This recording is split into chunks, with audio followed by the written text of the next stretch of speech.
On a entendu Emmanuel Macron sur la marche. Il a aussi justifié sa position sur la guerre Israël-Hamas. Position équilibrée, dit-il, qui n'a jamais varié. Et concernant l'hôpital Al-Shifa à Gaza, il condamne avec la plus grande fermeté les bombardements d'infrastructures civiles. Alors, justement, que se passe-t-il dans le plus grand hôpital de la bande de Gaza? William Molinier, vous êtes l'envoyé spécial d'Europe 1 dans la région. On se dirige vraisemblablement vers une seconde nuit d'intenses combats sur le site. Oui, au sol et même dans les sous-sols, hein, puisque c'est là que, selon le renseignement militaire israélien, les terroristes du Hamas se seraient retranchés. Il y aurait aussi des otages utilisés comme des boucliers humains, d'après des sources militaires. Ces dernières assurent que Tsahal met tout en œuvre pour épargner les civils dans l'hôpital Al-Shifa. Des interprètes arabophones et des secouristes sont intégrés aux colonnes d'assaut des forces spéciales qui opèrent dans ce secteur.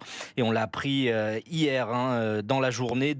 On l'a appris, pardon, aujourd'hui, dans la journée, 2 soldats israéliens sont morts dans les combats qui ont permis aux militaires de rentrer dans cet hôpital suspecté donc d'abriter le commandement général du Hamas.